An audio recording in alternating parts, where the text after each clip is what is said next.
4 दिसंबर की RRB group D परीक्षा हो चुकी है। चलिए फटाफट इसके पेपर को डिकोड करते हैं। तो सबसे बड़ा सवाल, आगे की शिफ्ट्स के लिए इस पेपर से क्या सीखा जा सकता है? तो देखिए, 4 बड़े पैटर्न सामने आए हैं, पर सबसे जरूरी बात, सवाल और कॉन्सेप्ट्स रिपीट हो रहे हैं। चलिए करंट अफेयर्स से शुरू करते हैं। यहाँ ये पैटर्न सबसे साफ दिखेगा। हाल की बड़ी नियुक्तियों से सीधे सवाल पूछे गए, जैसे लद्दाख के नए उपराज्यपाल और IRDAI के चेयरमैन। सैन्य अभ्यास पर भी एक सवाल पूछा गया। सही जवाब था नोमैडिक एलिफेंट एक्सरसाइज, जो भारत और मंगोलिया के बीच हुई। अब ये नंबर देखिए, 24। आखिर इसका क्या मतलब है?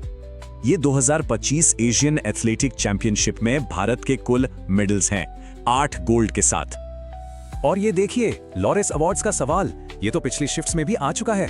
पैटर्न बिल्कुल साफ है। अब आते हैं साइंस पर। यहाँ सवाल मुश्किल नहीं थे, सीधे कॉन्सेप्ट और फॉर्मूला बेस्ड थे। जैसे इलेक्ट्रिसिटी का ये सवाल, 8 ohm resistance, 1 second, 200 joule energy, तो वोल्टेज कितना होगा?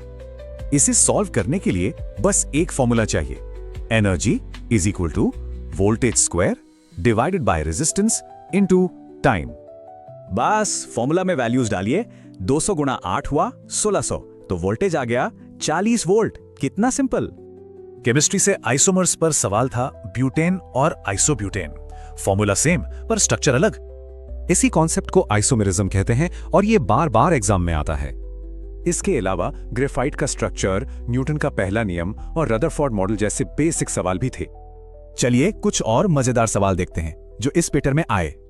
बायोलॉजी से एक सीधा सवाल, इंसानी वृषण शरीर के बाहर क्यों होते हैं? जवाब है, शुक्राणु बनने के लिए शरीर के तापमान से 2-3 डिग्री कम टेम्परेचर चाहिए। पीएच स्केल की बेसिक समझ भी टेस्ट की गई। सवाल था एक अल्कलाइन यानी एक क्षारीय पदार्थ को पहचानने का। और फिजिक्स का वो क्लासिक कॉइन ग्लास एक्सपेरिमेंट, ये सवाल सीधे सीधे लॉ ऑफ इनर्शिया पर था। तो इस पूरे एनालिसिस से सबसे बड़ा टेक अवे क्या है? स्ट्रैटेजी बिल्कुल साफ है।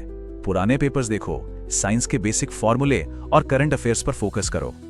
तो अब सवाल यह है, जब पता है कि पैटर्न रिपीट हो रहा है, तो इस एक जानकारी से तैयारी को कैसे बदला जा सकता है?